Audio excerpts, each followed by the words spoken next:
They say there's nothing quite like winter in the Ozarks. Fayetteville, Arkansas gets quiet in December. The university kids pack up and leave, the roads hush, and everything feels slower, softer.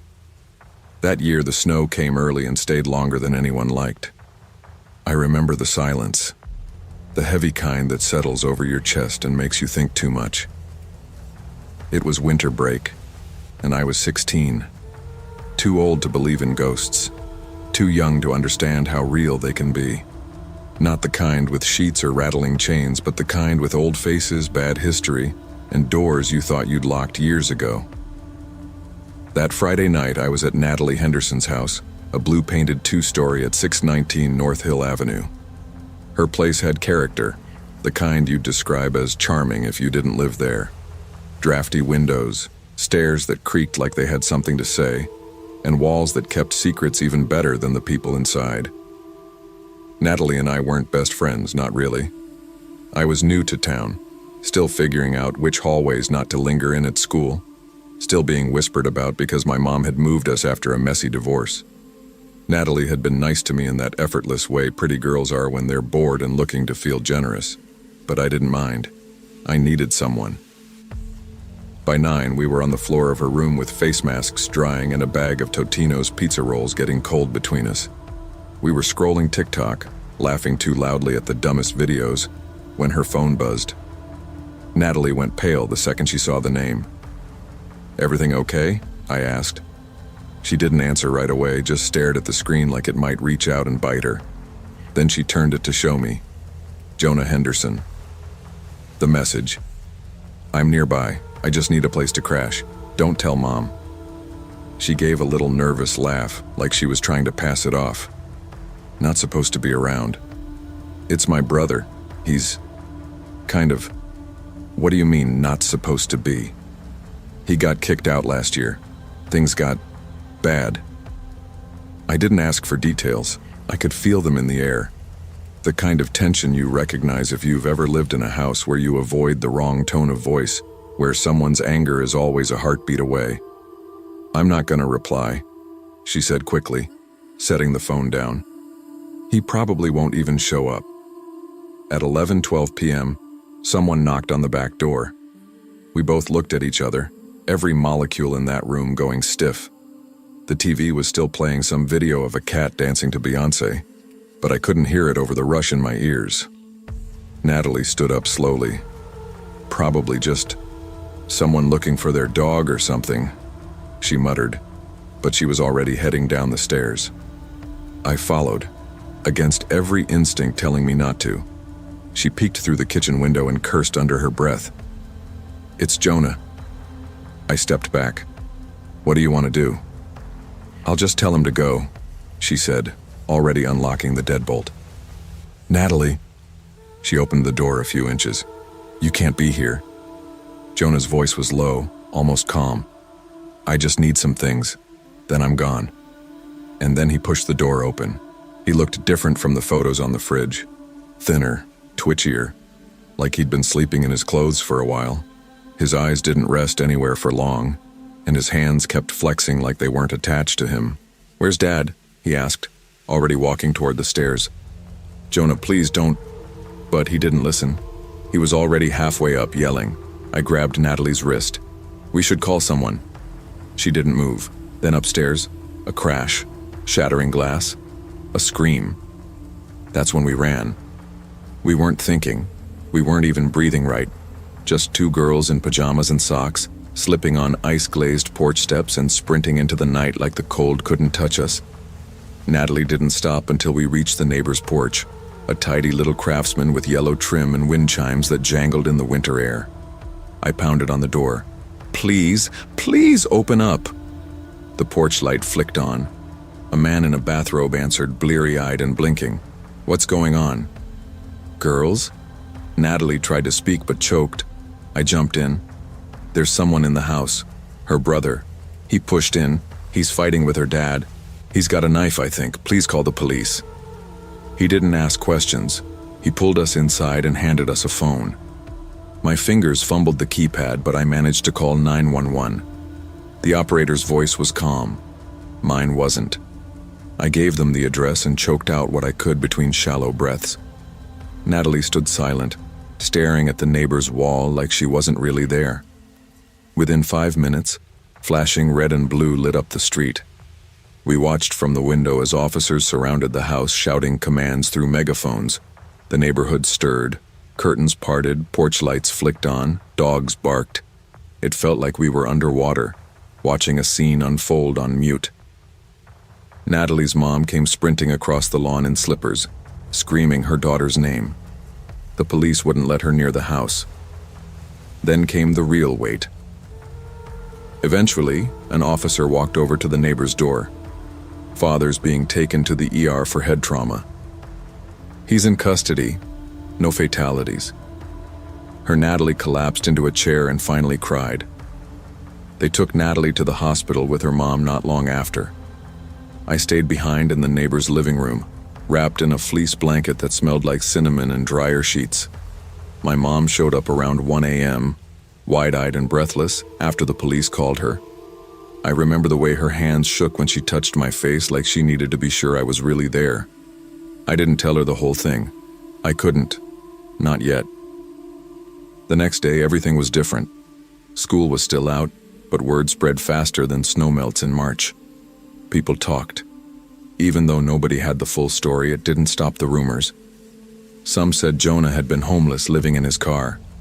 Others whispered about drugs, about abuse, about years of secrets bubbling over. The official line was vague. A domestic disturbance involving a mentally unstable family member. But the truth lived in the pauses, in the way people looked at Natalie after. When I went to visit her a few days later, the house was different too, quieter. Her dad was still in the hospital with a fractured skull and a broken arm. Her mom was upstairs packing a bag to bring him clean clothes. Natalie sat on the living room couch, knees drawn to her chest, staring at the TV. The volume was off. The house still smelled faintly of blood and pine cleaner. "Hey," I said gently, sitting next to her. She nodded, but didn't smile. "You okay?" She didn't answer right away. Then she whispered. It wasn't the first time. I turned to her. "What do you mean?" Jonah used to snap. He'd hit walls, yell, but it was always behind closed doors. My parents kept saying he just needed time, that he'd grow out of it. Her voice broke a little. I used to believe them. We sat in silence for a while. Later, she told me she blamed herself for opening the door. But the truth is, what else do you do when your brother knocks? And he used to be the one who made you peanut butter sandwiches and taught you how to ride a bike. How do you say no to someone who shares your face in family photos? That night rewrote everything for her. And for me. Weeks passed. Winter deepened. Natalie stopped replying to texts. She didn't come to school when classes started up again. Rumor was she transferred. Something about wanting a fresh start. I couldn't blame her. But the silence stung more than I expected. We'd survived something terrible together. That used to mean something. I kept thinking back to the moment before it all changed. The warm room, pizza rolls on paper towels, our legs tangled in blankets while we laughed at dumb videos. How do you go from that to running barefoot in the snow with your heart slamming in your ears? I told myself I understood. Trauma does that. It makes people drift. But I still checked her socials now and then, even though she stopped posting. I even walked past her house once in February, just to see if the lights were on. They were, but it didn't feel like home anymore. It felt like a place that remembered too much. Meanwhile, Jonah was still in the headlines. The police confirmed he had a history of mental illness. He wasn't formally charged. He was committed to a psychiatric facility upstate. There were no mugshots, just one blurry photo from a high school yearbook floating around online. He looked like any other teenager. That haunted me more than anything. You always expect monsters to look like monsters, but they usually don't. I started locking my bedroom door every night, started checking behind the shower curtain before I stepped in. I told myself it was just for peace of mind, but really I didn't feel safe anywhere anymore. I haven't talked to Natalie in over 2 years. She moved away, I think. Her family sold the house on Hill Avenue not long after everything happened. A real estate agent came by one day with a clipboard and a nervous smile. My mom told me the new owners painted over the blue with a sterile white and replaced the creaky steps. "Looks nice now," she said. But all I could think about was the sound of Jonah's voice from that stairwell. The glass shattering, the scream. People think horror is ghosts or shadows or haunted dolls. But the scariest thing I've ever experienced didn't come from some graveyard or cursed attic. It came from someone real, someone broken, someone familiar. And what stayed with me wasn't the violence. It was the fragility of everything we count on: family, safety, trust. All of it can fall apart in a single night. I never slept over at anyone's house again. Even now in college, I make excuses. I've got an early class, or I'm not feeling well. But the truth is, I still feel that cold air against my skin, still hear that knock, still see the way Natalie looked when she realized her brother wasn't just back, he was broken, and nobody had fixed it. Maybe some things can't be fixed, but they can be learned from. Sometimes the people we love the most are the ones we're least prepared to protect ourselves from. And while forgiveness matters, so does awareness. Not every danger wears a stranger's face. And home doesn't mean safe just because it has a front door and a welcome mat. Be kind, be open, but never forget to be careful. There's something strange about the way we remember childhood. Not the big milestones or birthdays, but the small, quiet evenings that seemed forgettable at the time. A sleepover, a borrowed t-shirt, the smell of someone else's house. And yet, looking back, I can tell you the exact way the carpet felt on my bare feet that night, or how the shadows stretched across the kitchen floor just before everything changed. It was the start of winter break, 7th grade. December cold in Wichita Falls doesn't come with snow, but with wind, dry and sharp and angry. My friend Landon Burke had invited me to sleep over at his place on Taft Boulevard. He was the kind of kid who didn't talk much but made you feel okay just being around him. His quiet was comfortable, never awkward. Landon's parents had split just that fall. His dad moved across town, and his mom, Candace, was doing everything she could to keep things normal. I didn't know the details, but I didn't have to. You could feel it in the way she hovered around us more than most moms, or how she always had something to prove in her smile. When I got there, she greeted me with a warm hug and a fake laugh. "Order whatever you boys want, okay? No bedtime tonight, go crazy." She tossed her phone onto the couch like we were grown-ups and walked off toward the kitchen with a glass of wine in her hand. We spent the first few hours the way middle schoolers do. Pizza from Marco's, Call of Duty, dumb jokes about girls we didn't actually talk to.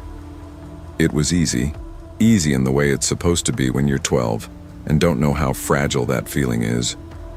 Around 9:30, Landon went to grab more snacks. I wandered down the hall looking for the bathroom, but what I found instead stopped me cold. Candace was in the kitchen with a man I didn't recognize.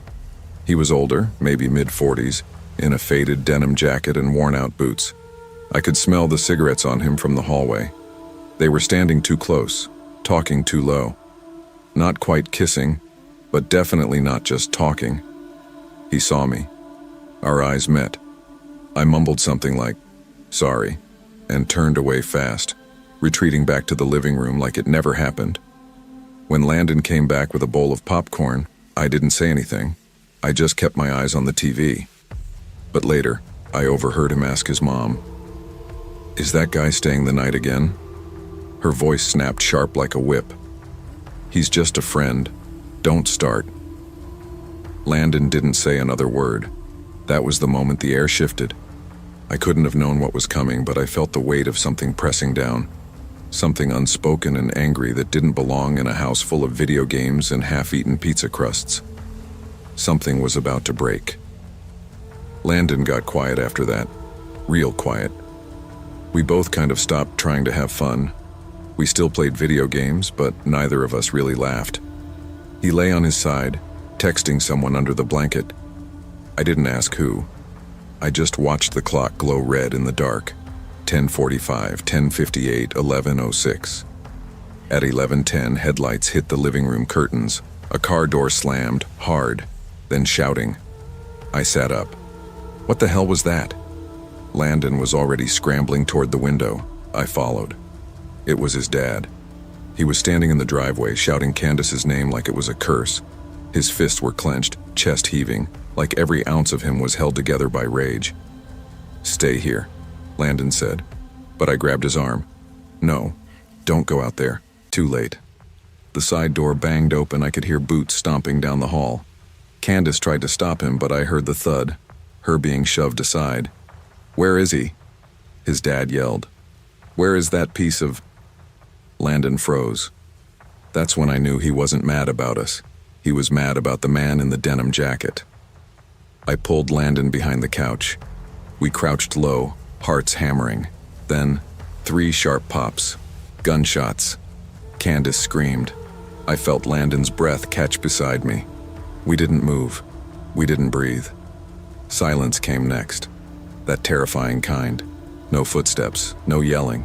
Just the heavy hum of the heater and the distant sound of someone crying.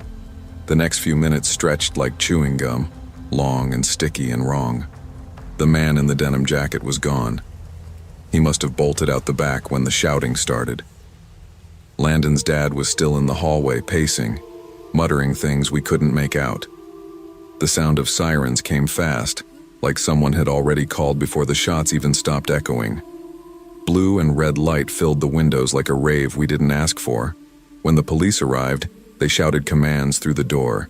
Eventually, Landon's dad put down the gun and walked out with his hands up like he was expecting them. Like this wasn't his first time. They cuffed him on the porch while neighbors stood outside in robes and pajama pants, watching like it was TV. Nobody was hurt. That's what they told us. The shots had been aimed at the ceiling. A warning. Or maybe just a release. Candace collapsed on the steps, sobbing. One officer knelt beside her. Another came inside to talk to us. Landon didn't say anything. I just nodded when they asked questions. My parents picked me up early the next morning. I never went back to that house. Not for Landon's birthday, not for video games, not for anything. We texted a few times after Christmas, just enough to say we did. Then he stopped replying. Mom said Landon switched schools, somewhere across town. She didn't give me the name and I didn't ask. I figured that was her way of protecting me, even though I wasn't the one who'd been in the middle of it. But in a way, I had. That night changed everything for me. It was the first time I really saw how messy adults could be, how their pain could spill over into rooms where it didn't belong. Up until then, I thought parents had it together, that they knew things, that they were safe. But Candace had let that man in. And Landon's dad, he didn't just bring a gun into the house. He brought years of hurt with it. I wasn't scared of the weapon, I was scared of what it meant. That people could love each other one year and want to kill each other the next. That a front door doesn't always mean peace. That families fall apart and take you down with them. I still think about Landon sometimes. I wonder if he remembers hiding behind that couch, if he still hears those gunshots in his dreams. I wonder if he ever forgave either of them, his mom for lying, his dad for coming in with rage and bullets. I wonder if he ever learned to sleep through the night again. For me, sleepovers haven't felt the same since. Even now, years later, I still lock every door twice. I still flinch when I hear someone shout in the distance. People say you outgrow fear, that you move on. But some nights, when the wind howls outside and I'm lying awake at 3 a.m., I remember that crack in Landon's voice, the weight of his silence, and the truth that hit us both too early. Normal doesn't mean safe. Sometimes the scariest things don't come from outside the house. They come from the emotions adults never learn to control. And for kids caught in the middle, survival isn't about being brave. It's about realizing that sometimes love and danger share the same last name. I'd never been to a lake house before. That's the kind of sentence that sounds simple, almost innocent. But sometimes I wonder if that detail changed everything. If I'd known how still water could get at night, how deep quiet could feel in your bones, maybe I would have said no when Tyler invited me up for the weekend. But I didn't. I said yes. It was early spring break, just before the real heat started creeping in. My cousin Tyler and I were the same age, both 16, both in that weird place where we weren't kids anymore but not quite brave enough to admit we were scared of anything. His parents were away on some work retreat in Syracuse. They'd left him a stocked fridge, a landline that didn't work anymore, and full permission to have one friend over. I guess I was the safest bet. We got there Saturday morning, but nothing really started until Sunday night. The lake house sat on a quiet road called Lakeshore Drive, all the way down the bend where the trees grew thicker and cell signal turned into nothing. The house itself wasn't fancy, but it had big windows that looked out over the water and that kind of silence you only find in places far from grocery stores and stoplights. I remember walking in and thinking the house smelled like cedar and lake mud, kind of damp but clean, safe. By sunset, we'd already polished off half a bag of popcorn, taken turns yelling at Tyler's ancient Xbox, and opened a can of Sprite that exploded all over his hoodie. We were laughing. The dumb kind of laughing that only happens when there's nothing serious going on and no one around to judge you. I remember thinking how weirdly peaceful it felt. And then just after 8:40 there was a knock at the front door. We both froze. You don't get knocks out there. There's no one to knock. Tyler glanced at me, brows raised. You expecting someone? Yeah, I said dryly. I gave all my lake friends the address. He stood up and walked to the front window, peeled back the curtain. There was a girl standing on the porch. She looked maybe 14 with long, wet hair hanging around her face. She was wearing a windbreaker that looked too thin for the cold, and jeans that clung like they'd been soaked. I remember the way she stood, perfectly still, not shivering, not hugging herself, just waiting. I followed Tyler to the door, but I hung back. Something felt off.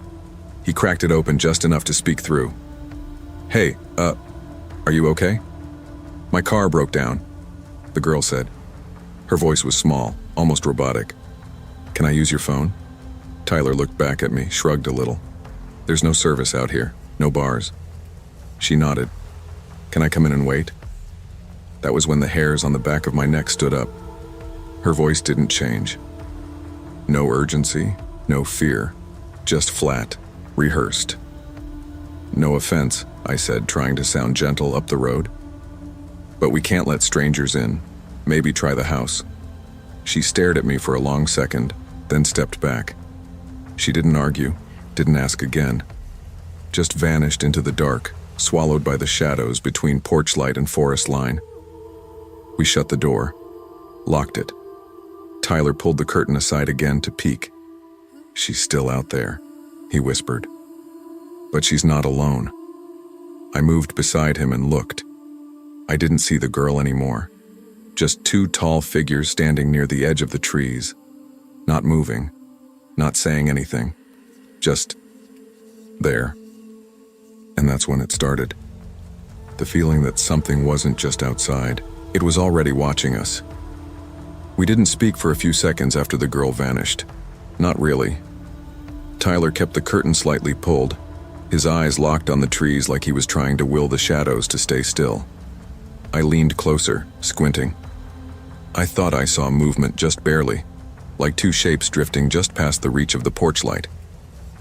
You saw that too, right? I asked, voice low. Tyler didn't look away. Yeah, not animals either. Too tall. I backed away from the window, suddenly aware of how exposed we were. The entire back wall was glass, beautiful during the day, terrifying now.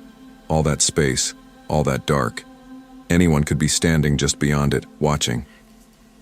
I grabbed my phone from the counter. One bar. It flickered and vanished. Then came the words I didn't want to see. No service. Tyler tossed his phone on the couch in frustration. Wi-Fi up here. But nope. Nature time. This is why I told my parents we needed. Do we have a landline? He shook his head. Them anyway. Disconnected years ago. My dad says it's pointless when no one answers great.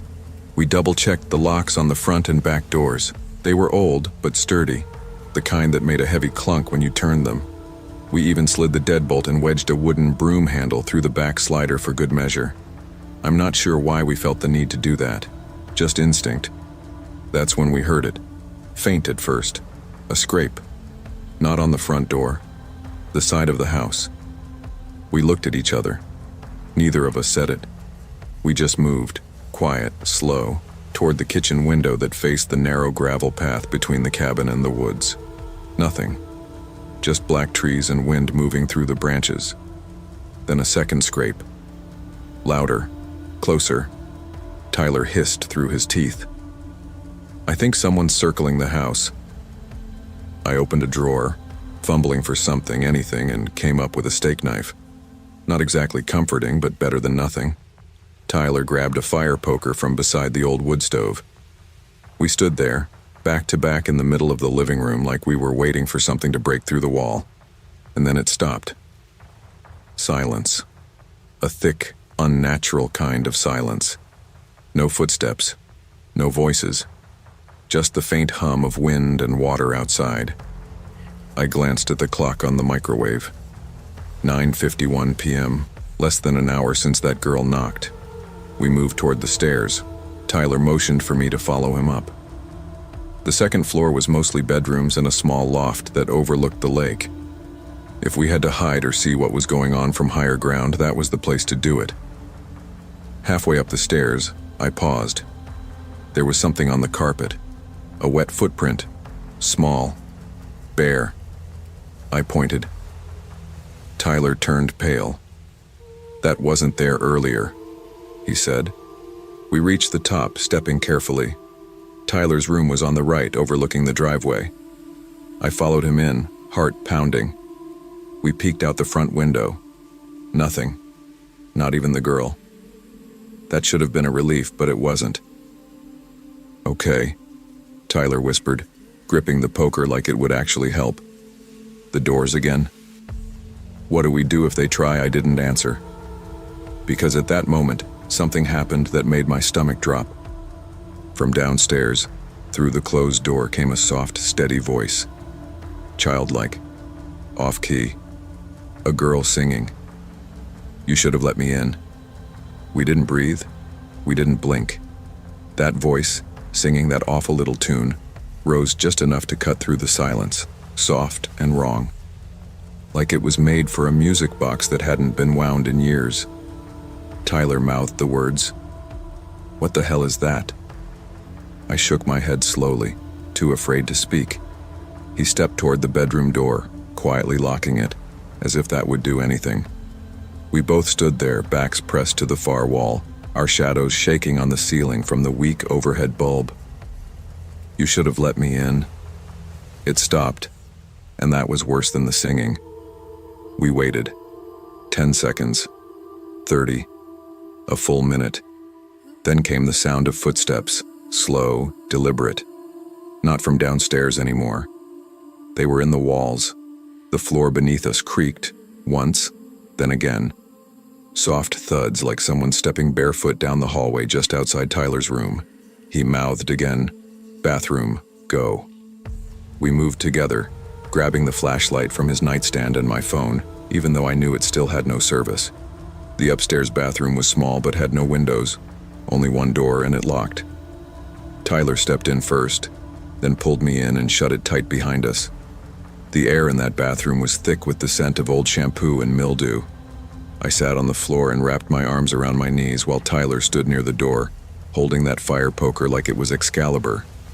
We stayed like that for over an hour. No sounds, no footsteps, just the occasional gust of wind rattling the cabin. Around 11:30 p.m., I dozed off. Not because I wasn't scared, my body had just hit the wall. My brain flickered out like a light bulb burning too long. I woke up to something brushing my shoulder. Tyler, whispering. Someone's in the house again. I blinked the sleep out of my eyes.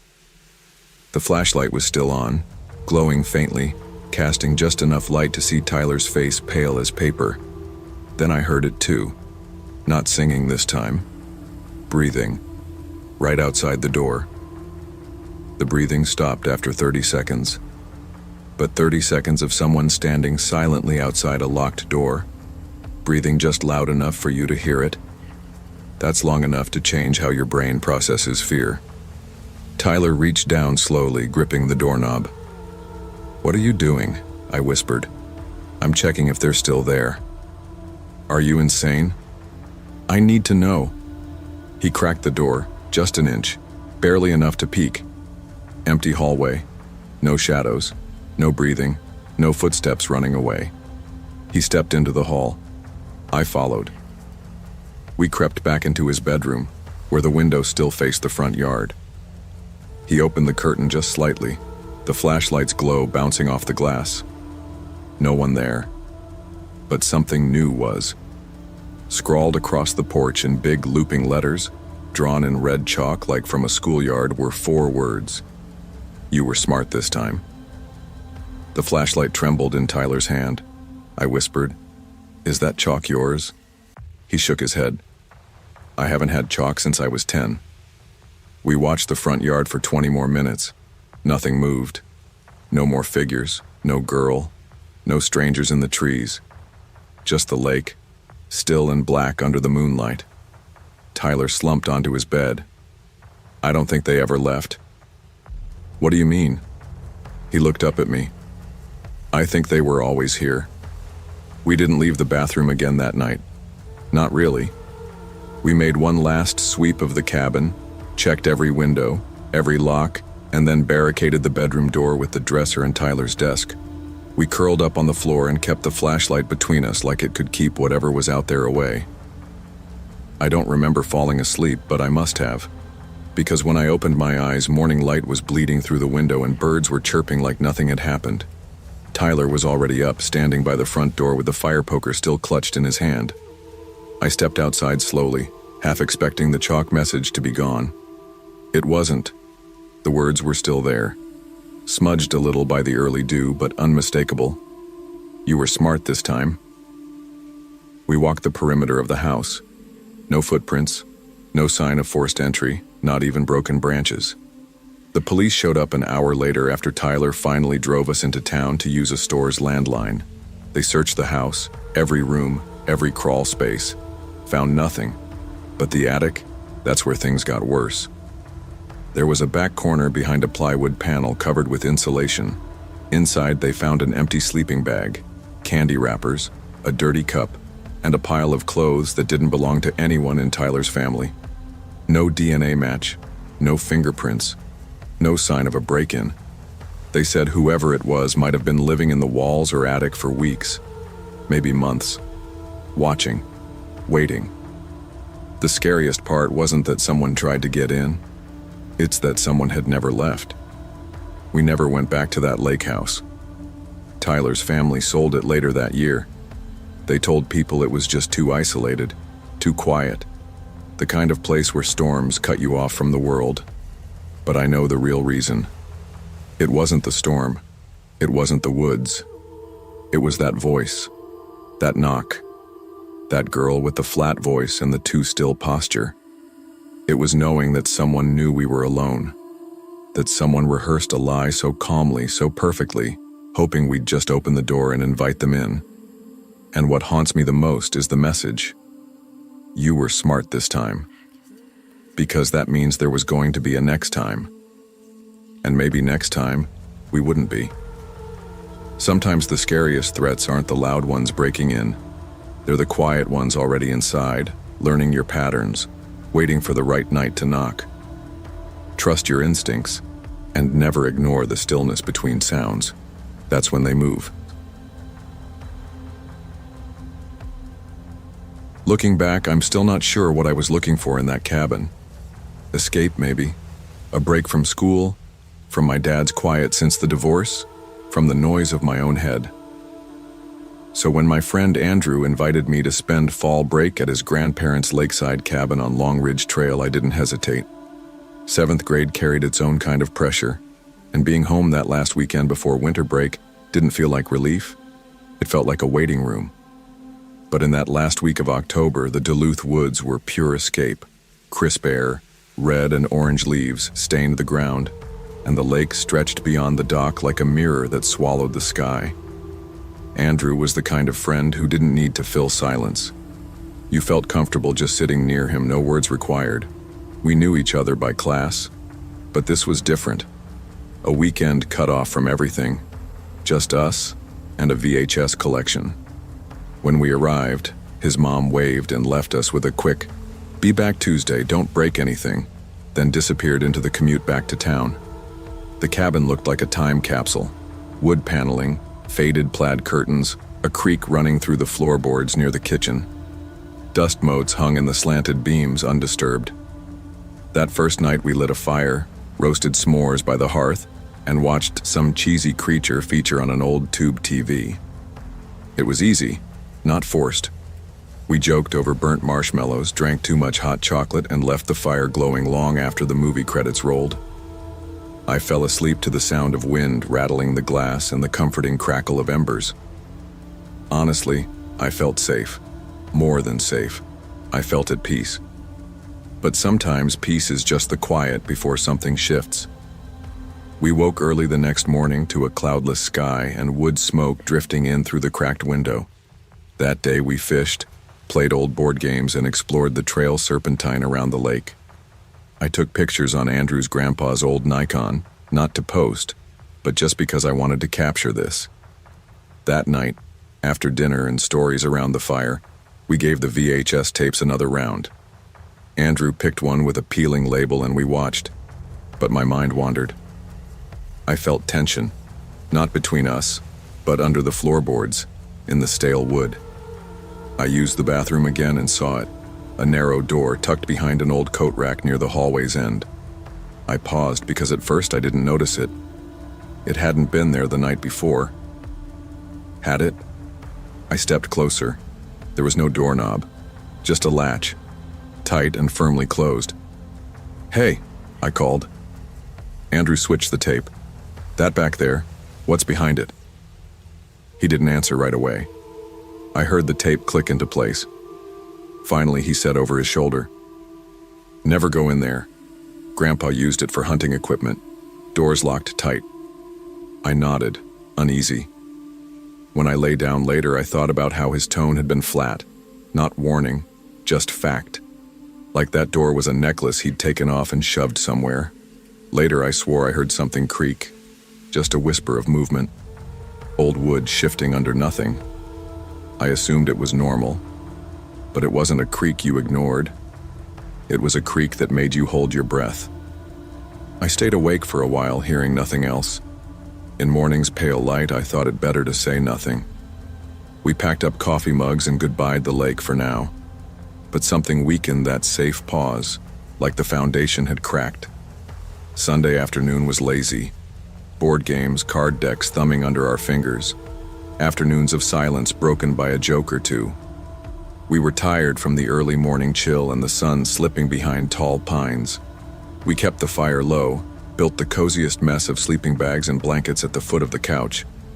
Around 9:20 that evening, after one last round of Uno, I noticed the hallway door again. I blinked and told Andrew I needed water. He gestured toward the kitchen. The flashlight sat on the counter. I took it but paused in the hallway. The latch was cracked. I stared without moving. That same door, once closed, barely open. My stomach dropped. I flicked on the light and crept forward, whispering, "Andrew, this door." He followed a second later. Light hit the room, wide enough for a single bed, maybe 5 by 8 feet, with egg crack paint and a broken swirl. I could see drag marks, parallel grooves across the dusty floor like something heavy had been moved in darkness. But it was the chair that broke me. A small wooden rocking chair placed in the far corner, moving slightly. No breeze, no open window, no reason for that chair to move. I whispered, "Don't." He said, "We get help."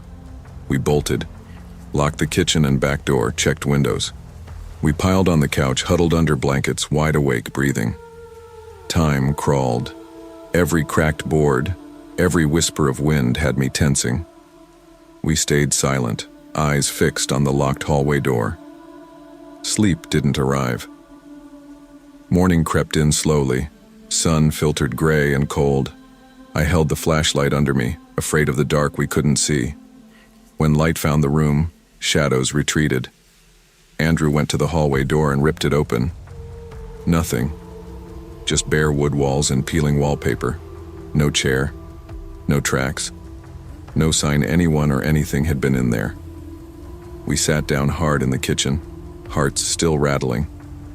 "What was it?" I whispered. He shook his head. I thought about not telling. But hours later at dinner, Andrew's grandma arrived. She hugged us stiffly, gave me a polite smile and said, "Your grandpa built that room decades ago, but we never used it after 1983. I locked onto her words. Then she looked at Andrew, tears in her eyes. "That room, your great-uncle disappeared in there. I had it nailed shut after that." Silence held us. "We thought decades would let us forget," she said, voice low. "We never reopened it." I left that cabin with a weight in my chest, like a secret I didn't own but carried anyway. I never went back. Not for Abby's birthday. Not to finish the tapes. Not to figure out what forced that chair to rock. Back in school, the days moved again. Friend groups, classes, cell phones buzzing. Everything looked shiny, but I carried that silence inside me. I began locking my bedroom door, double-checking windows, counting floorboards as I walked. I didn't believe in ghosts, but I believed in things that don't make sense. In places we're better off leaving alone. In quiet terrors behind closed doors. When life got loud, I'd feel that cabin's hush, that rocking chair in the dark. That question, how do you face what's waiting behind a door you never should have opened? And what do you do when you go back and find the door still closed? Fear doesn't always come from what chases us. Sometimes it comes from what's waiting quietly behind a door you shouldn't open. And wisdom isn't always about courage. It's about knowing when the silence holds more truth than answers. I remember the night like it's stitched into my bones. It was the kind of cold that made your teeth ache and your breath stick to your collar. Pine Hollow, Montana, doesn't get a lot of attention, but when winter rolls in early, it rolls in hard.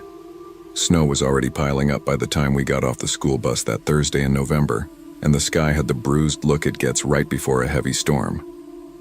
Mason lived in a trailer with his mom at lot number 7 in Silver Birch Trailer Park, a patchy row of mobile homes on the south edge of town. Not much to look at. Chain-link fences, crooked satellite dishes, plastic lawn chairs half buried in snow. But compared to my place, it was paradise. His mom made real dinners, not the kind you microwave and eat with a plastic fork. She smiled when she talked, and she didn't flinch when people raised their voices. Mason and I had only been hanging out for a couple weeks. We'd been paired up for a project in social studies, and he was the first kid who didn't seem to care that I wore the same hoodie 3 days in a row. When he invited me to crash at his place for a sleepover, I told him yeah before he even finished asking. That night after dinner, we built a couch cushion fort in the living room. His mom even helped us drape a blanket over the top. She made cocoa and popcorn and let us pick the movie. It felt so weird to be somewhere that didn't smell like old beer and motor oil. We watched Back to the Future on VHS, played Go Fish with bent cards, and passed an old pair of earbuds back and forth, listening to classic rock Mason had pirated off LimeWire. By 10:30, Mason was out cold, curled up on the mattress with a throw blanket. I couldn't sleep. I never really could in other people's houses. My body always stayed alert, like it was waiting for something to go wrong. I stayed up watching the static from the old TV flicker in the dark, feeling almost safe. That was until I heard the knock. 3 soft taps, slow, measured, familiar. It was the kind of knock that didn't belong. Not at that hour, not in that quiet. I sat up slowly, heart hammering like a trapped bird in my chest. It came from the front door, just beyond the sheet we'd hung for our fort. I waited. Nothing followed.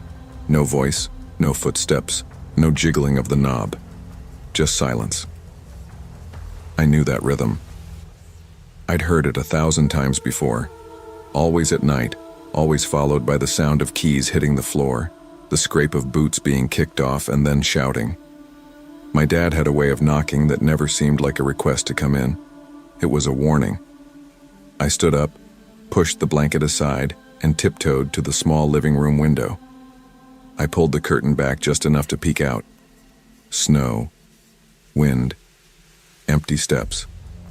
No one was there. I shook my head, told myself I was just being paranoid. Old ghosts knocking on new doors. I crawled back into the fort, pulled the blanket over my face, and tried to bury the memory. 10 minutes later, the knock came again. This time it was at the back door. "Mason," I whispered, shaking his shoulder. "Wake up, man. Someone's outside." He blinked at me, groggy. "What?" "There's someone out there." They knocked again. He sat up, rubbing his eyes. "Did you see anyone?" "No, but it was the same knock. First the front, now the back." His mom was still awake in her room. When we told her, she grabbed a flashlight and checked both doors. The snow was falling heavier now, but she didn't see anyone. "Probably the wind," she said, then gave Mason a hug and told us to get some sleep. She wasn't lying to us, just doing what parents do. Protect first, believe later. When she went back to bed, I walked over to the back door. My skin went cold. There in the snow, just a few feet from the steps, were prints. Bare footprints. No shoes.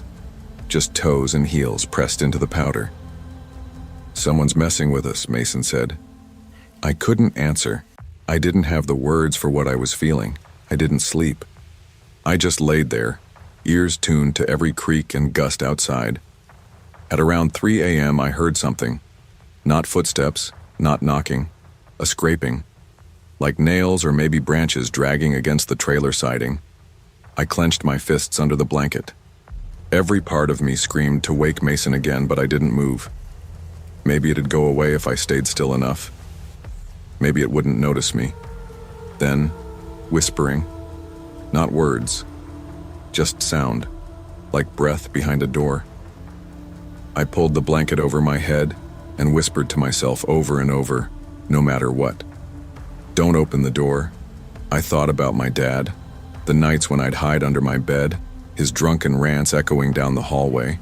My mom always said, "Don't draw attention, he'll calm down." But he never did. He'd knock, same rhythm, always 3 times, not rushed, not angry, just final. That knock had followed me here, or maybe it never left. Around 5 a.m. I finally drifted into a kind of half-sleep. I was still wrapped tight in the blanket, Mason snoring softly a few feet away. The trailer creaked like it was trying to stretch after a long night. When the sun started to rise, everything looked softer, lighter, like the danger had passed. But when we stepped outside that morning, the snow told a different story. There were more footprints now, long smears in the snow, like someone had slipped or crawled. They led from the woods behind the trailer straight to the back steps. The bare feet were red in the middle, the color of frozen blood. Whoever had been out there didn't come from a neighbor's house. They came from the trees. Mason's mom called the cops. 2 deputies showed up around 9 a.m., both bundled in tan jackets, coffee steaming in their hands. They looked around, took photos, asked a few questions, but their faces never really changed. This was just another weird small-town call to them. No signs of forced entry, no damage. Could have been a transient or a drunk, one of them said. Wearing no shoes in 20 degrees? Mason's mom snapped. Could have been on something, or he shrugged. They left after telling her to keep the doors locked and call again if anything else happened. That was it. That was all we got. That afternoon, Mason and I helped his mom install a camera above both doors. She wasn't about to wait for answers that might never come. I didn't stay for dinner. I walked home before dark, hood pulled low and steps quick. My house was quiet. My dad was passed out on the couch, half a bottle of wild turkey on the floor. My mom was in the kitchen, staring out the window like she was watching for snow that hadn't started yet. I didn't say anything. I just went to my room, locked the door, and sat on my bed. I looked at the wall and remembered the knock. 3 slow taps. And I knew deep down it didn't matter where I went if I was afraid it would find me. A few weeks later, I told a school counselor what happened. I didn't tell her everything, just the parts that didn't make me sound crazy. The knock, the footprints, the fear. But then I told her about my dad, about hiding under the bed, about how I used to count the knocks and try to guess if it was going to be a bad night or just a loud one. Sometimes I still hear it in my dreams. 3 soft taps, like something asking if it's okay to come inside when it already has the key. She nodded, asked good questions, gave me space to talk. She didn't dismiss me or call my mom or act like it wasn't real. That's when I learned that not everything that knocks is a person. Sometimes it's memory. Sometimes it's trauma, disguised in new faces, new places, but it still knows your name. I never stayed over at Mason's again. We stayed friends for a while, but something changed. Maybe he could tell I wasn't the same after that. Maybe I couldn't pretend I was. Now I don't stay the night anywhere unless there are 2 exits, and I never open a door unless someone says their name first. I don't know who or what was outside that night. Maybe it was just some unstable guy from the woods. Maybe it was a ghost. Maybe it was just the shape of my father's shadow finding new ways to haunt me. But I know this. Not every monster kicks the door down. Some of them knock first, quietly, politely, just to see if you'll answer. Fear doesn't always wear a mask. Sometimes it wears memory.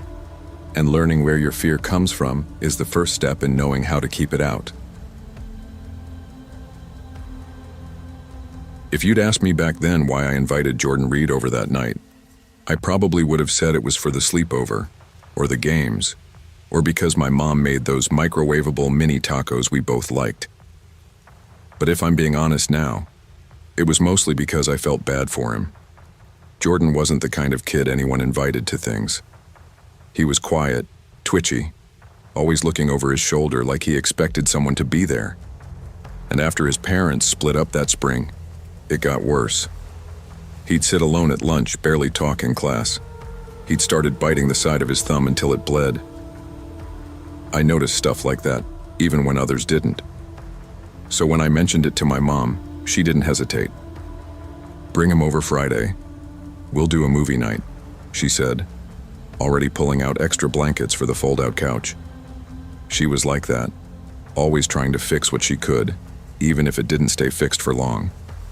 We lived in this small, second-floor apartment at 4911 East 8th Avenue in Spokane Valley. A quiet complex, not fancy, not rough, just a row of buildings with identical beige siding and chain-link fencing around the parking lot. Our unit had a little balcony and a living room window that faced another building about 30 feet across the lot. You could see into some of the other apartments if their blinds were open, and sometimes when it got late, you'd catch a flicker of someone else's TV or a shadow walking past their kitchen. Jordan got dropped off around 6:30. My mom gave us pizza, soda, and a ton of snacks. She was smiling the whole time, but I could tell she was watching Jordan carefully. Not in a bad way, more like she was trying to measure how far gone he already was. By 9, we were shoulder deep in a video game marathon, yelling and laughing like actual normal kids for once. It felt good. But I kept noticing how Jordan's eyes would drift, past the screen, past me, toward the window. Always that window. "You good?" I finally asked. He hesitated, fingers still on the controller. "That guy across the lot, he watches me." I looked out. The window he pointed to was dark, the blinds drawn. Nothing. "There, man. There's no one." "There was," he said, voice small. "Every day this week." I didn't say anything after that, just turned the volume up and passed him a soda. Around midnight, I got up to hit the bathroom. I was maybe gone 2 minutes tops. When I came back, Jordan wasn't on the couch anymore. He was standing in the middle of the living room, eyes wide, face drained of all color. "He was just there," he whispered. I followed his stare to the window. "What? Who?" "In the window. The guy." I saw his face this time. I went over and pulled back the curtain just a little. Nothing. The apartment across the lot looked the same.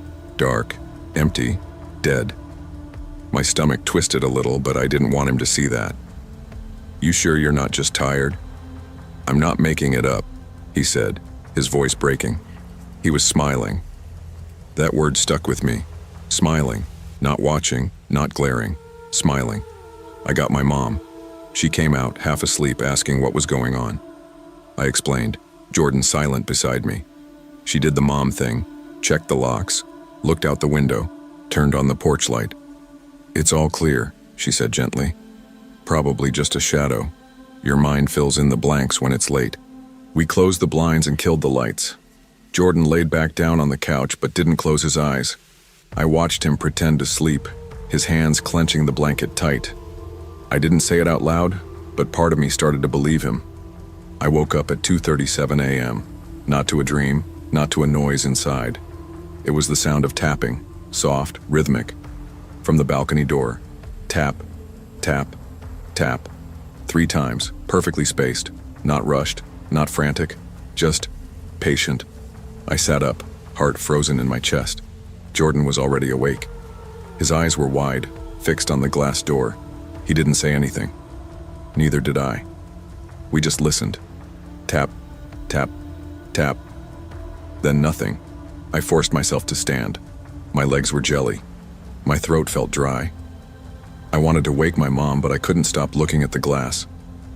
The blinds were half closed, swaying slightly like they'd been brushed.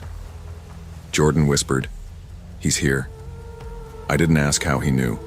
I didn't want to. I finally ran to my mom's room, nearly tripping over the blanket. She bolted up the second she saw my face. I told her someone was at the balcony. She grabbed her phone, opened the door, and stepped out onto the tiny concrete pad. Empty. Nothing but night and silence. A few minutes later, the police showed up. Flashlights, questions. They checked every door and window. No forced entry. No footprints on the balcony. "Probably a prank," one officer said. "We get a lot of that around this time of year." Jordan didn't argue. He just sat on the couch staring at the glass. The officers left with a promise to drive through the complex again later. My mom apologized. Jordan didn't respond. He just asked if we could close every curtain. We did. The next morning was bright and clean and quiet, like none of it had happened. Sunlight filtered through the blinds in tiny golden beams, lighting up the dust in the air. My mom made pancakes. Jordan didn't eat. While she cleaned up, I wandered back to the balcony. I don't know why. I guess I wanted to convince myself it was nothing, that the tapping was a branch or the wind or even some stupid prank. That's when I saw it, a handprint, right there on the glass, smudged, greasy, not huge, more like a teenager's, but clear. The kind of handprint you don't get from outside in cold air. It was on the inside. I froze. I didn't scream. I didn't call my mom. I just stood there, staring. Because in that moment, I understood something I hadn't the night before. Jordan hadn't brought fear with him. He'd brought attention. Whatever it was, whoever it was, it had been looking through his windows for days. And now, it had found a new one. He left that afternoon. Quiet. Tired. No thank you, no goodbye. Just gone. A month later, I heard he'd transferred schools. Moved in with his dad somewhere outside of Tacoma. I never saw him again. I still live in Spokane Valley. We moved to a different apartment when I started high school, but not far from that place. Every once in a while, I drive by 4911 East 8th. It's just a building, just beige siding and small balconies. But I can't look at it without feeling like someone is staring back. After that night, I stopped sleeping near windows. I use blackout curtains now. I keep them shut tight even during the day. It's not the dark I'm scared of. It's what watches from the other side of the glass. People say fear fades with time, but that's only half true. The details blur, sure, but the feeling, that never really goes, especially when you know what you saw. when you know what followed you home. I sometimes wonder if Jordan ever found peace. If wherever he ended up, the windows stayed empty. Or maybe he learned the same thing I did, that some guests don't knock, they don't break in. They just wait. Wait for you to stop looking, to stop paying attention. Wait for the moment the curtain slips just enough to find your eyes. And when they see you, they never forget. Sometimes the scariest things don't come from outside. They come from what we carry with us, and what we unknowingly let in when we think no one's watching. I didn't know Callie Pearson all that well when she invited me over. She sat 2 seats behind me in English, always alone, always quiet. Her jeans were too short for her ankles, and her sweaters looked like they came from the lost and found bin. Not in a mean way, just worn, like everything she owned had been through a second life before it landed on her. She never raised her hand in class, never smiled much, and she always left lunch early, tray half full. We weren't friends, not really. More like neighbors in the same hallway who nodded sometimes. So when she turned to me after school that Tuesday and asked, "Do you want to come over tomorrow night? Just to hang out, do homework or whatever?" I didn't know what to say at first. It felt sudden, out of nowhere. But she looked nervous when she asked, eyes low, fingers pulling at the frayed cuff of her sleeve. I told her I'd ask my parents. My mom said yes without thinking. School break, right? Just make sure her folks are okay with it. She handed me a tote bag and tossed in my toothbrush, phone charger, a sweater. When we pulled off Highway 9 onto Riverbend Road the next evening, the light was already fading. The farther we drove, the quieter it got. No gas stations, no traffic. Just flat land and the silhouette of a rusted grain silo in the distance. The Pearson farmhouse sat alone at the end of a dirt drive. White paint peeled from the siding. One of the shutters hung crooked, clapping softly in the wind. It looked tired. Callie was waiting on the porch when we pulled up. She didn't wave, just opened the screen door and stepped aside. Inside, it smelled like bleach and something else, something old, like wet insulation or old wood trying to rot. The hallway was dark, and every door was closed except one at the end. "My room's this way," she said quickly. I didn't see her parents at first. We passed the living room and I caught a glimpse of a man slouched in a recliner, staring blankly at a muted TV. The light from the screen flickered across his face, but he didn't turn. At the kitchen table, a woman sat cradling a chipped mug in both hands. She didn't look up either. No hello, no questions, just silence. "They're tired," Callie mumbled. Dinner was microwaved beans, cold toast, and tap water. We ate in her room, sitting cross-legged on a carpet that looked like it had seen a few too many dogs. Her walls were mostly bare except for one faded poster of horses. "We can do homework later," she said. "Want a color?" She pulled out a tin of crayons and a stack of old printer paper. We didn't talk much, just scratched out little cartoons and flowers. It was quiet, too quiet, like the whole house was holding its breath. Then came the bang. Not close, but loud enough to make me flinch. A thud from the hallway followed by a muffled yell. Callie didn't even look up. "Just don't go out there," she said calmly, like she'd said it before. "They'll stop soon." We stayed in her room for another hour after that. I didn't ask questions. Something in me knew not to. I just kept coloring, even though my hand had gone numb and I couldn't focus. At some point, we put on a DVD, an old copy of Matilda with a scratched cover. Callie sat on the edge of the bed while I curled up in a blanket on the floor. Neither of us really watched. At around 11:30, I must have dozed off. I woke up to a soft sound, steady, low crying. Not loud enough to panic me, just enough to make me sit up and listen. The room was dark. The TV was off. Callie was gone. "Callie?" I whispered. No answer. I stood and followed the sound. It wasn't coming from the hallway. It was closer, inside the room. Then I noticed the closet door cracked open, a faint beam of light slipping out onto the floor. I opened it slowly. Callie was sitting on a pile of blankets, flashlight in one hand, a photo album in her lap. She looked up at me with swollen eyes and blinked. "Sorry," she said, wiping her nose. "Didn't mean to wake you." I crouched down beside her. "Why are you in here?" "I sleep here sometimes," she said, "when they get weird." I didn't know what that meant exactly, but I had a sense. The kind you feel in your gut when something's not right, even if nobody's told you why. "They don't bother me if I'm quiet," she added. I sat beside her. She handed me the flashlight, then opened the album and flipped a few pages. It was filled with pictures, some faded Polaroids, some blurry phone prints, birthday cakes, Christmas mornings, little kids smiling with missing teeth. "These are my brothers," she said. "Daniel and Eli. They ran away last year." She said it like it was a fact, not a tragedy. I could barely speak. "You don't talk about them?" "Not really. They left a note, said they'd had enough. Haven't heard anything since." I didn't know what to say, so I said the only thing I could. "Do you want me to stay in here with you?" She nodded. We sat shoulder to shoulder in the dark, the flashlight resting on the album between us. The walls felt thinner inside the closet, like I could hear every creak and shuffle from the hallway. Callie pulled the blanket around her shoulders like a cape. I followed her lead. We didn't speak again that night. I didn't sleep much. I don't think she did either. The air in the closet got colder the longer we sat, and the light from the flashlight dimmed until it was just a soft yellow glow.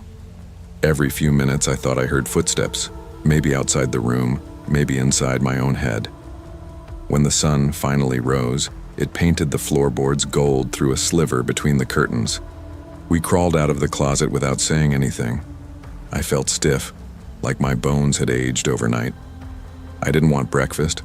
I didn't want to see her parents again, not even in passing.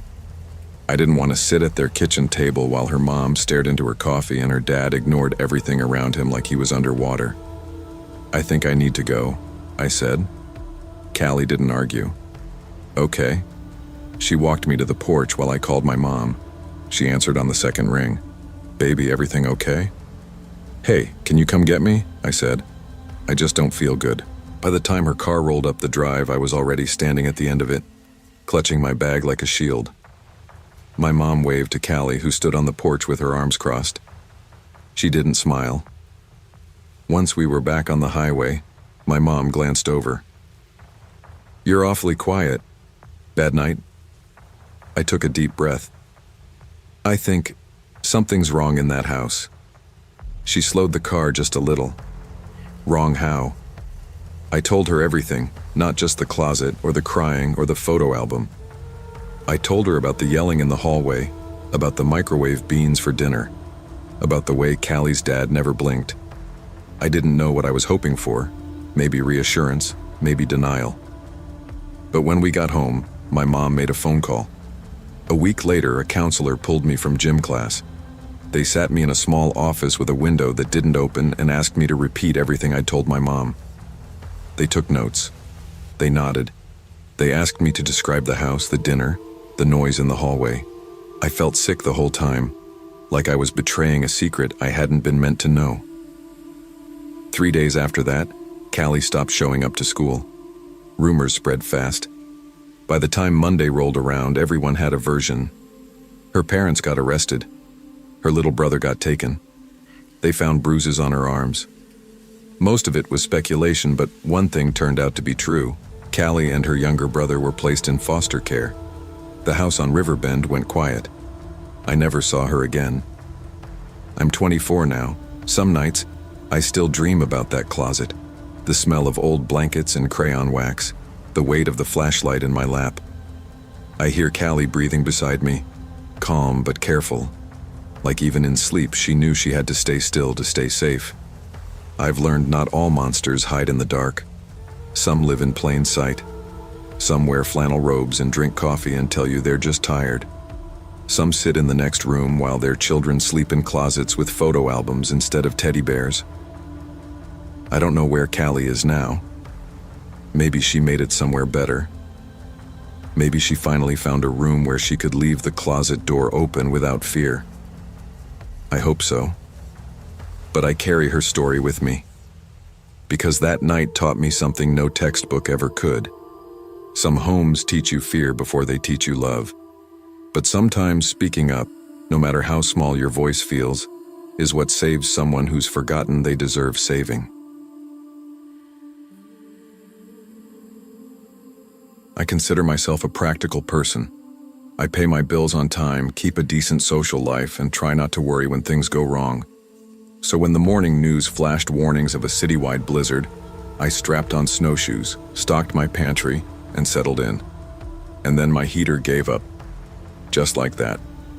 On a Tuesday morning, the pipes froze, radiators clanged, and the temperature in my apartment nosedived. I called the maintenance office twice. I emailed our landlord. I even banged on the radiator like a madwoman. No one answered. Meanwhile, my daughter, Daisy, only 6, wrapped herself in every teddy bear she owned and whispered, "Do you think Santa can fix our heater?" I forced a laugh, handed her a cup of lukewarm tea and told her, "Maybe we'll make a Christmas miracle." But I felt the panic in her eyes, and I shared it secretly. That's when I saw Jared next door. He's lived in that basement suite for a few years. Quiet, helpful. Sometimes he'd shovel my sidewalk before I even noticed the snow had fallen. His presence felt safe, dependable. So when I knocked on his door at 6:30 that evening, during the height of the snowstorm, I felt hopeful. He welcomed us in without hesitation. Inside, his basement apartment was staying warm in ways mine couldn't. Thick blankets, hot cocoa and mugs on the coffee table, Daisy curled up in a fleece throw, cozy lights hung in corners, soft Christmas music played. Jared smiled and said, "You're welcome here as long as you need." I exhaled for the first time in days. Daisy chirped, "He's like a TV dad." And Jared smiled, reaching for another mug. I nodded along, feeling guilty that relief tasted so sweet. The first night passed quietly. We shared soup and bread. I told Jared how useless the heater was. He shook his head. "This storm's no joke. Stay here until we get power back." I thanked him and kissed Daisy goodnight. I fell asleep on the couch, fuzzy mug in my hand, imagining power restored and morning warm again. I woke around midnight to the sound of snow pounding the window above the couch. Daisy stirred beside me. Jared was gone. I assumed he was shoveling again, that same calm guy who wouldn't let any ice surprise a neighbor. But when I peeked at the front door, it was locked, from the outside. That unsettled me. I tried the knob. Firm. I knocked quietly. No answer. Early morning, I woke with a stiff neck, Daisy curled against my back. Jared was home. He handed me a mug of cocoa with a soft smile. "Safe and warm," he said. But something in his eyes made me swallow hard. I noticed for the first time his mug had only broth, clear, watery broth. He said he wasn't hungry. Over pancakes, Daisy animatedly described games at daycare. I looked at Jared, watching her, lips almost twitching. "He's a good kid," he said softly. There was sincerity in his voice, but also hesitation. I started keeping an eye on the paper bags Jared brought home. He made individual portions for me and for Daisy, but not for himself. He stirred broth slowly while we ate. I blamed fatigue. We were in a storm, rations maybe. But late that night, as we brought our mugs to the sink, I caught a glimpse of scribbles on one bag, half-erased words, small notes. Safety, pure, clean. I brushed it off. That night we shared blankets. I forced a story, something cheery. Daisy listened, her eyes fluttering shut. Then Jared hummed, a soft lullaby I didn't recognize. It drifted from the dark corner where he stood, humming, watching Daisy sleep. I froze, unsure if I breathed. He stepped back and whispered, "Shh, it's okay." I closed my eyes and heard the tune in my head long after sleep. Day 3 dawned dim and cold. We'd lost power completely. I busied myself cleaning. I needed something to remove the cloying tension. As I rearranged the cushions, my hand grazed something behind the couch. It was a small notebook with a frayed spine. I pulled it out. Inside, handwriting spilled over the pages. Paranoid rants, apocalyptic theories, maps of the neighborhood with arrows pointing at houses, warnings about infection and purification. And what caught my breath? Underlined phrases next to Daisy's name. Pure, innocent, excluded, special. My heart stopped. I stared at the page. I thought of Daisy curled up on the couch, trusting us. I flipped more pages, searching for a date. No diary format, just scribbles, as if someone used it as a planning pad. My hand shook. It wasn't just odd, it was dangerous. I closed the notebook and stuffed it into my coat pocket. Jared bumped into me in the hallway and asked, "You okay?" I nodded and sank onto the sofa. He sat beside me, brows knit. "I just want you and Daisy safe," he said gently. But I remembered the locked door, the humming lullaby, the targeted notes. I swallowed hard and smiled. "Thank you, Jared." That night I stayed wide awake. Daisy snored softly beside me. I strained for sounds, anything that didn't belong to the gathered firestorm outside. At dawn, Jared said he needed to dig out the front walkway. I nodded. He stepped outside.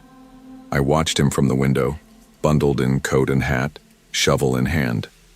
The blizzard had turned the street white. He slid into view, PDF bag in hand. In less than 2 minutes, I decided. I whispered to Daisy, "Mommy needs you to be brave." She rubbed sleep from her eyes. I opened the small bathroom window, unlocked the front door, and called for her. Daisy slipped through first. I followed, cutting my hand on the window's broken edge. Warm blood mixed with icy pain, but adrenaline surged.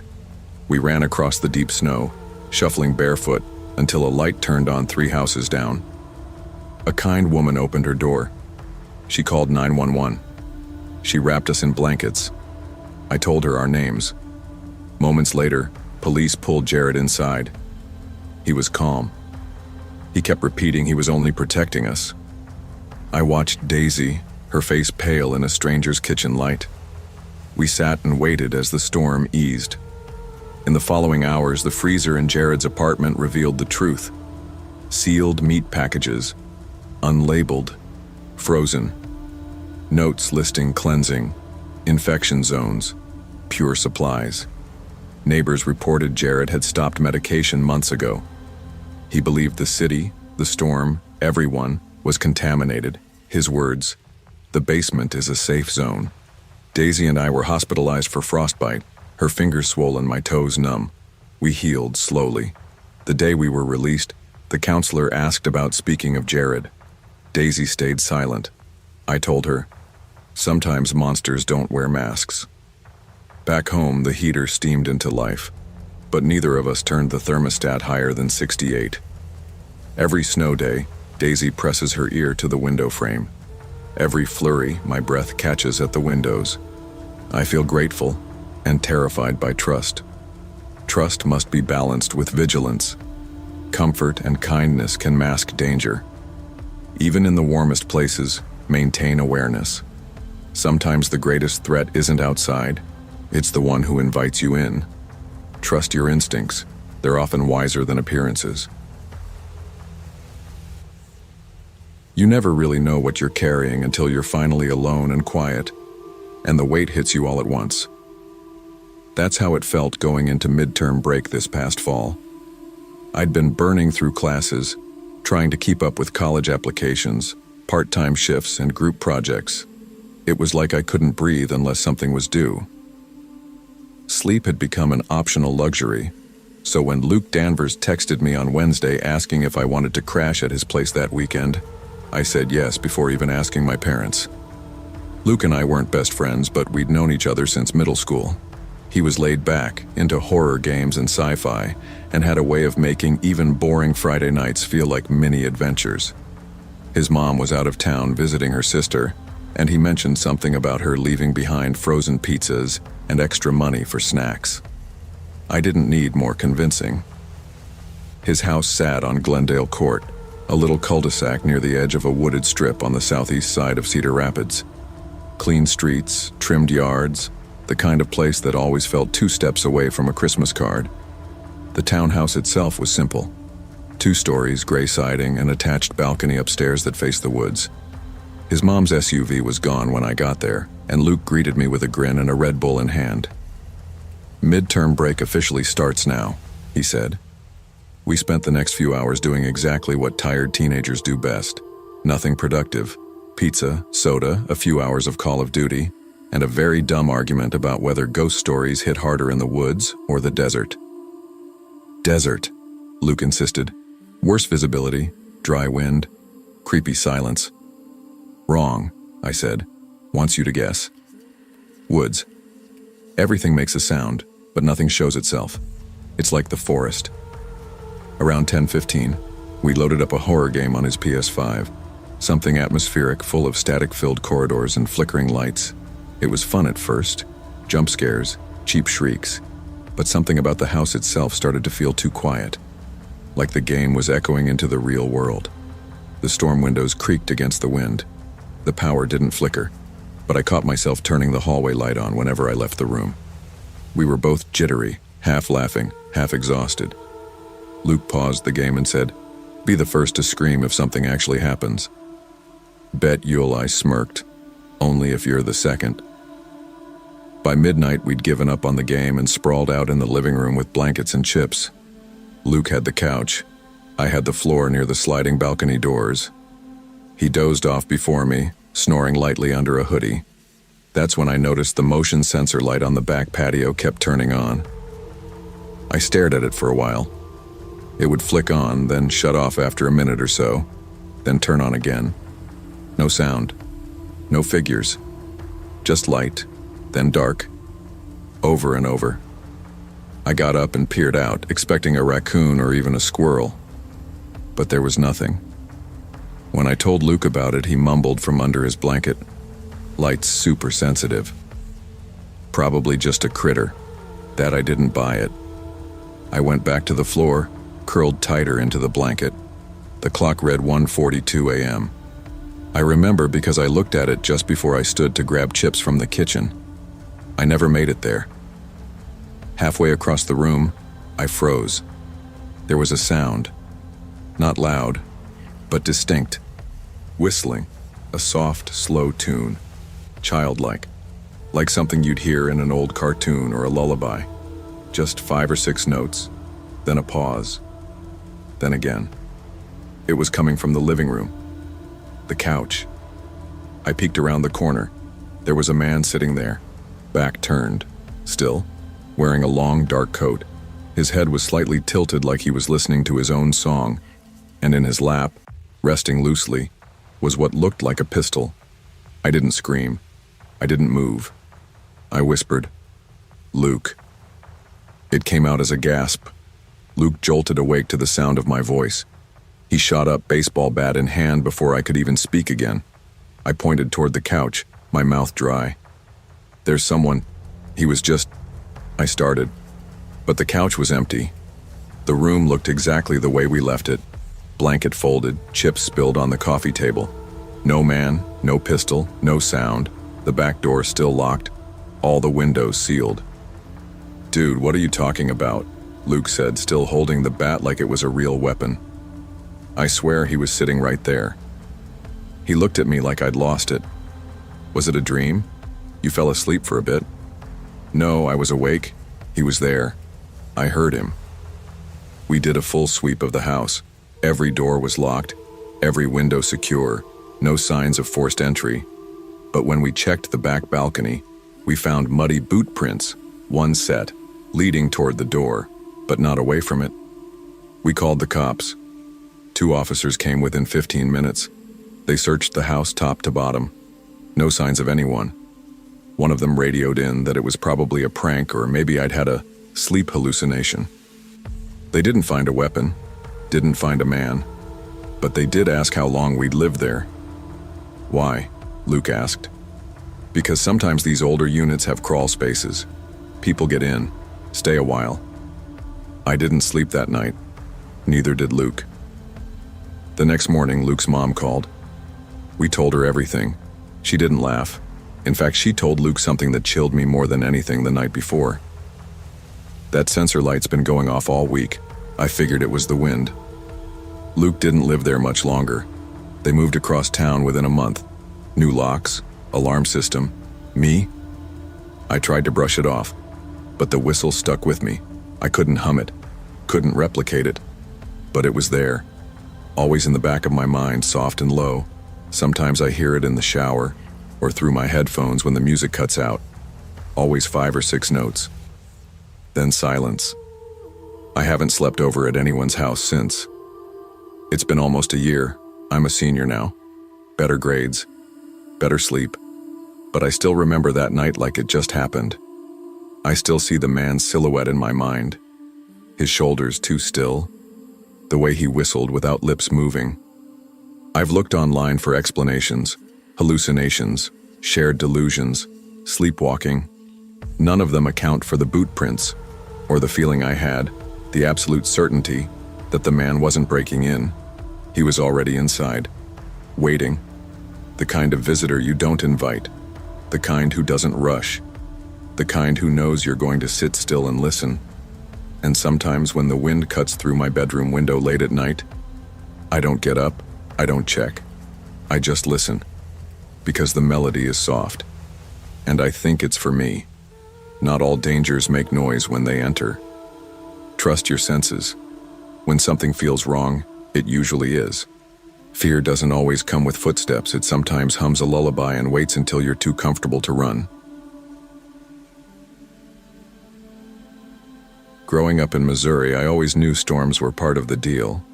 You learn to tell the difference between thunder that rumbled like a distant train and the kind that cracked the sky open like a gunshot. You knew when to cancel plans and when to shrug it off. That Saturday, I should have known better. Originally, Talia was supposed to come to my place for our sleepover.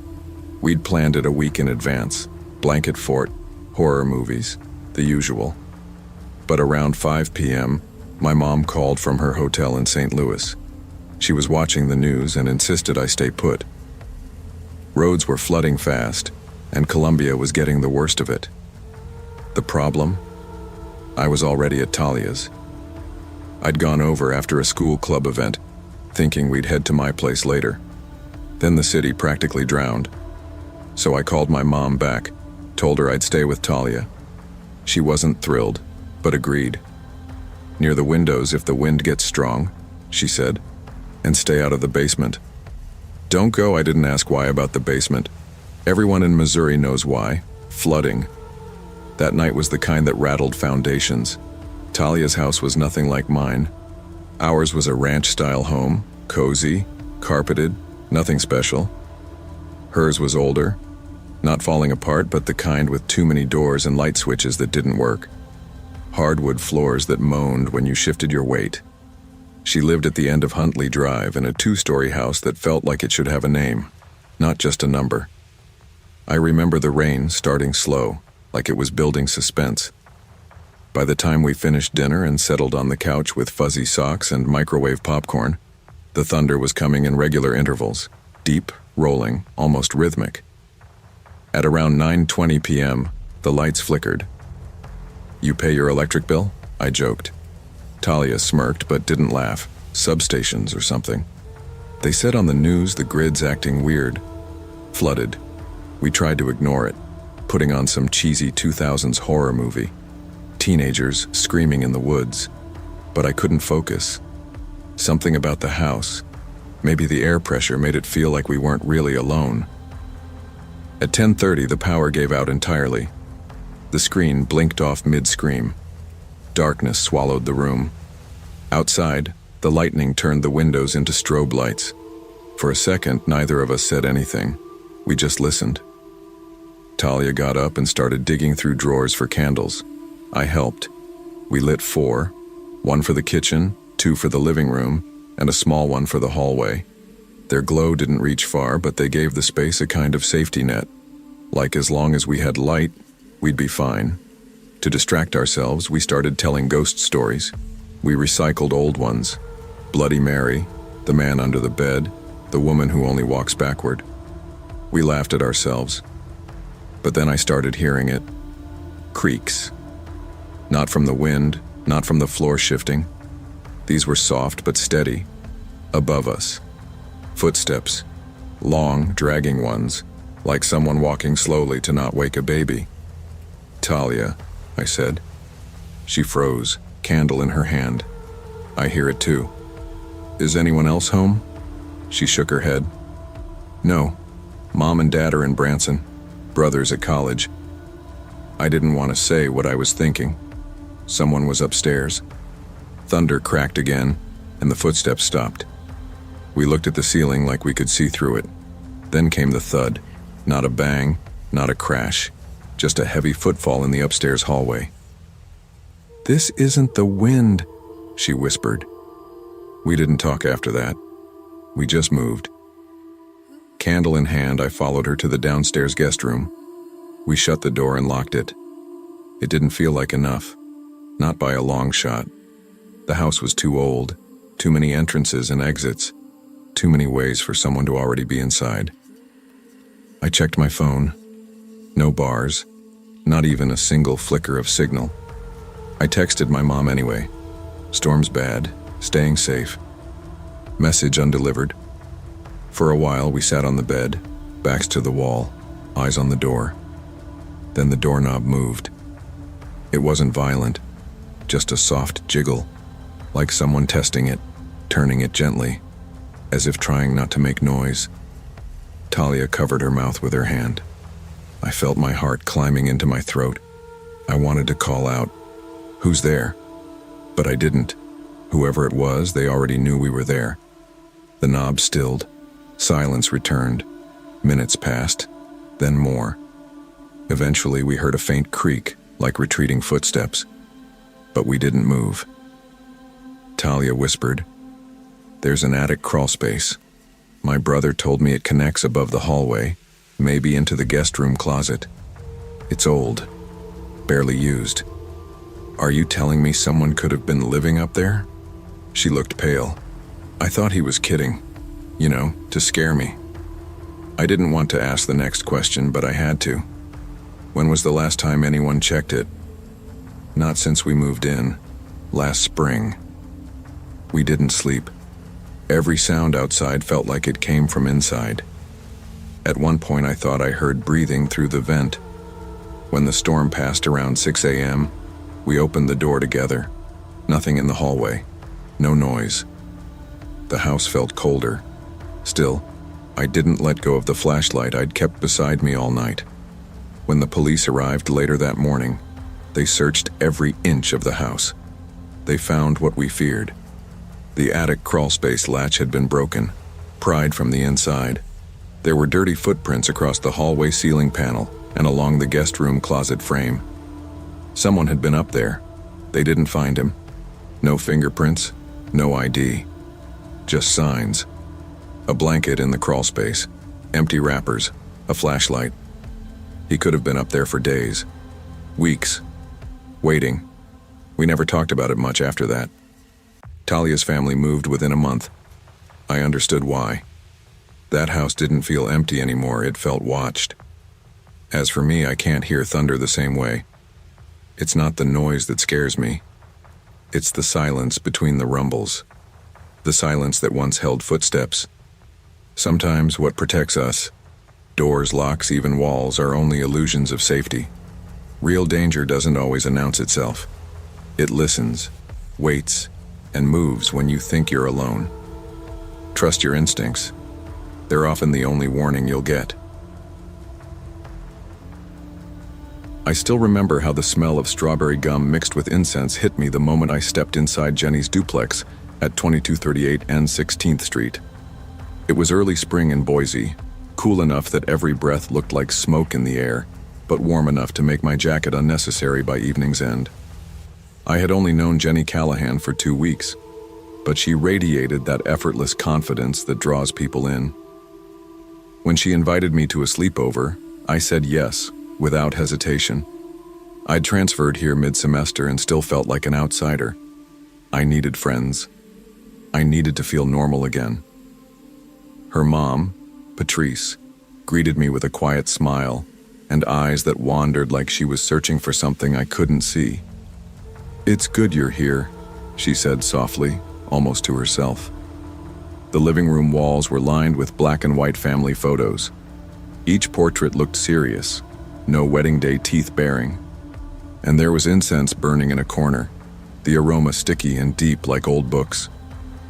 We started with music and snacks, chips, soda, gum, and I relaxed into the routine of teenage laughter and shared secrets. Jenny pulled out several polishes, pink, purple, glitter. We set up on the carpet, switching chairs, humming along to playlists she'd made. I'd almost forgotten how fun something so simple could feel after months of feeling out of place. But then, around 10 now, Patrice slipped into the room, trailing behind her a faint patter of whispering. She didn't say hello, just hovered. I felt a prickle. Jenny kept painting my nails and didn't invite her in. Patrice left as silently as she came. "Mom's into spiritual stuff," Jenny whispered. "Helps her stay calm or whatever." She offered me more gum, strawberry flavor. I snapped the package open, the smell so strong it made my head spin. That night, I didn't realize I was already watching. And I didn't know fear could come from silence until that silence was broken. At 10:45, I heard the first shift, a soft shuffle behind the couch. I glanced up and found Patrice standing in the corner, eyes half closed. She was muttering under her breath at the circle of lit candles surrounding a photo of a man I assumed was Jenny's dad. The candles flickered, casting tall, alive shadows on the walls. "You see him?" Patrice whispered, but I couldn't tell if she was asking Jenny or addressing someone unseen. Jenny's voice wobbled. "Mom, please, stop." But she didn't sound angry, just afraid. I didn't say anything. My nails felt wet and warm under the polish, and my seat suddenly felt off balance, like I might tip if I moved too fast. Patrice turned to me. Her eyes were wide, distant. "He's still in the house. He has not left." Jenny snapped, "Mom, shut up." She turned to me, mouth pinched. "Ignore her." And I did, until after midnight. I woke to humming. Quiet, steady, low in the hallway. I recognized it from church aisles, from old ladies in wheelchairs. I wondered if I'd dreamed it. But when I rolled over, I saw the glow of candlelight seeping under the bathroom door. I crept out. The hallway was dark, the carpet soft under my socks. At the far end, Patrice knelt, the photo of Jenny's father in front of her face. A butcher knife clutched in one hand, another stirring the air like a conductor.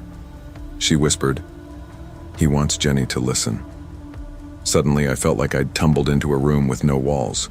My throat closed. She didn't notice me retreating. And when I got to the bathroom, I locked the door and dialed 911 with shaking fingers. The hallway echoed with louder whispering, door frames shifting, and the scent of incense overwhelming the small space. I pressed the receiver to my ear, my voice thin as I told the operator what was happening. "Yes, ma'am. She thinks she can hear him. She's trying to make her daughter go into the closet." I held the phone so tight I thought it might crack. I dropped to the floor, sliding along the wall, breathing slow. The glass shattered. I heard footsteps on the other side. Patrice's voice cracked through the door. "Jenny, you need to go inside. You're the one he can touch." Fear and adrenaline raced. I said, "Officers are on the way." "Yes, ma'am, but hurry." Then the operator whispered. There was a crash behind me, a picture frame tossed against the wall, its black and white photo shattering. The incense flare sputtered out. The air turned heavy, thick with burning wood and terror. Moments later, voices outside. The door flew open and Patrice fell backward. Jenny stumbled behind her, wide-eyed and pale. Officers ran in, shouting commands about knives, breaking up the chaos. I followed the beam of a flashlight out and into the living room where glass and candles littered the floor. Jenny's doll lay face down in the center of the mess, arms outstretched.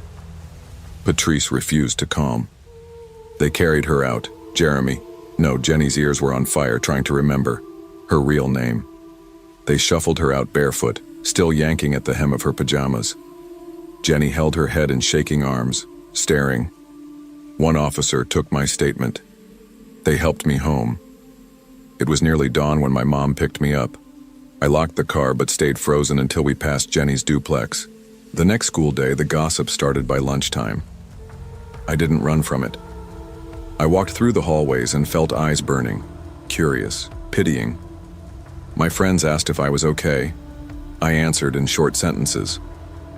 My hands shook if I didn't hold something, a binder or a pen. Everything smelled like strawberry gum or incense, and I couldn't stand either. Counseling came next. I talked about fear, about sleeping in my own house again, about closing closets and locking bathroom doors from the inside. I still didn't trust first impressions, or strangers, even people I thought I knew. Jenny transferred to her aunt's house in Oregon. I never saw her again, but I still feel ashamed I didn't help more, that I didn't go with her. That the night our sleepover cracked open, I only thought of myself. Weeks later, I passed the duplex. Patrice's car was gone. The curtains were drawn. A new scent wafted out. I think it was fresh paint, or maybe just the wind clearing in the spring. Later, I learned from a school counselor that Patrice had untreated schizophrenia after her husband's sudden death. She believed his soul lingered, waiting to be appeased. And in that ecstasy of grief, real life, the thing you do to live, disappeared. I learned that mental illness doesn't always come with warnings. Sometimes it just waits in someone you trust. Years later, I still can't walk past a black and white photo hung without a frame. Can't smell strawberry gum without a sudden twist in my chest. Can't be in someone else's home too long. I don't sleep over anymore. But I learned something that night. I learned that families don't need ghosts to be haunted. Sometimes the scariest thing isn't in a closet. It's in someone's mind, and in the parts of their grief that no one helps them face. Haunting doesn't only come from spirits or old houses. It sometimes lives in sorrow, in silence, in untreated grief. Listen to the quiet. Notice the closed doors. Some doors shouldn't be opened alone. And the real strength is in reaching out before the shadows break in.